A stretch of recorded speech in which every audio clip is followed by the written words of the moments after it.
So, dear colleagues, today we want to present our topic, corpus-based monitoring of dual normativity in orthographic principles. So, this study applies a corpus-based methodology to monitor dual normativity in cranial orthography. So, we'll focus on two lexemes, efir and eter, both meaning ether and broadcast.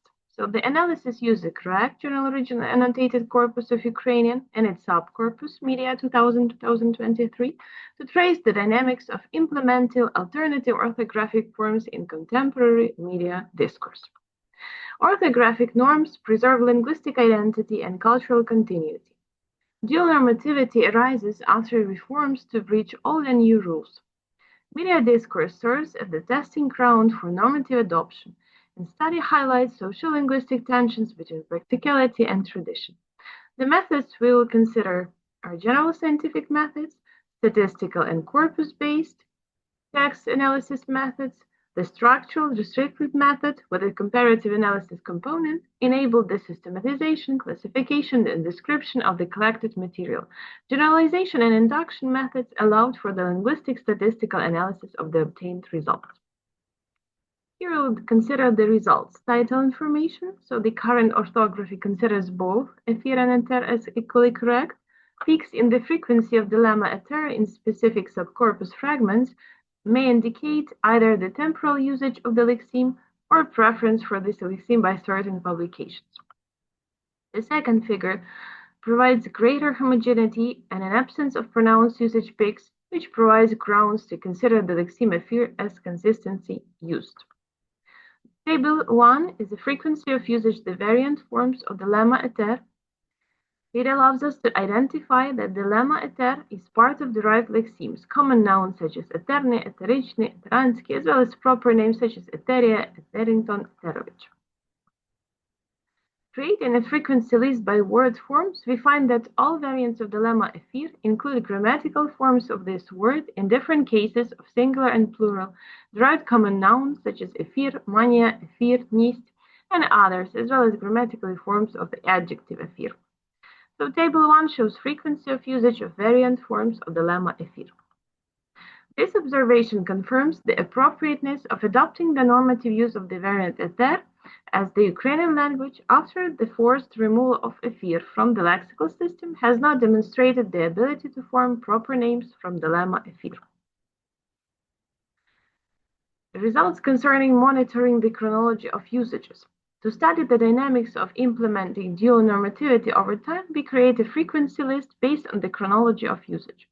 So the chronological analysis of the usage of the lemma efir shows significant frequency of its usage in the period 2019 to 2022, a total of 39,169 citations, which constitutes 40.2% of all recorded instances in this subcorpus.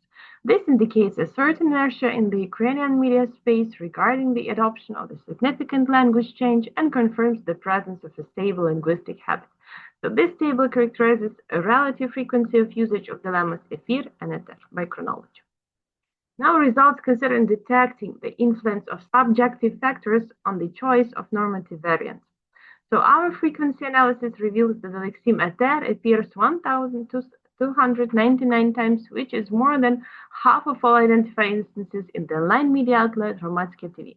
Thus, the study of the frequency of use of lexemes efir eter across different publications suggests that the use of one of the normative variants is to some extent influenced by the linguistic consciousness and preferences of the authors and editors of this publication.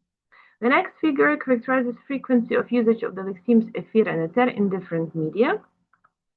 Then table 4 characterizes chronology of the frequency of usage of the lexeme efir in the publications of the Media 2000-2023 corpus. Figure 4 characterizes diachronic trends in the usage of lexeme efir eter. The fifth, comparative analysis of the frequency of lexeme efir eter. And then sixth figure, proportional distribution of the lexeme efir eter across functional categories. So orthography is not neutral. It reflects identity, politics, and history. Media accelerate adoption of spelling reforms, influence the public habits. Dual norms reveal inertia of all standards, but also openness to change. And the coexistence of efir eter illustrates cultural negotiation in the language. To conclude, the proposed methodology allows for the detection of the dynamics of the implementation of spelling rules with the introduction of the dual norm efir as opposed to the non-alternative efir in the previous edition of the spelling. The research can serve as a basis for similar observations using corpus methods for other doublet variants of norms to identify the dynamics of establishing one variant with subsequent removal of dual normativity. It may also provide material for further psycholinguistic studies using modern computer technologies. EFIR embodies the legacy of Soviet standardization, while ETER represents a claim to Ukrainian identity rooted in pre-Soviet traditions. Their coexistence today underscores a tension between practicality and cultural renewal, with orthographic choices serving as proxies for larger debates about history, power, and national belonging. The linguistic analysis concerning original linguistic variations provided a detailed foundation for understanding how orthographic choices in Ukrainian media reflect broader socio-political currents. The interplay of history, geography, and identity underscores the richness of Ukraine's linguistic heritage and its ongoing evolution. Thank you for your attention.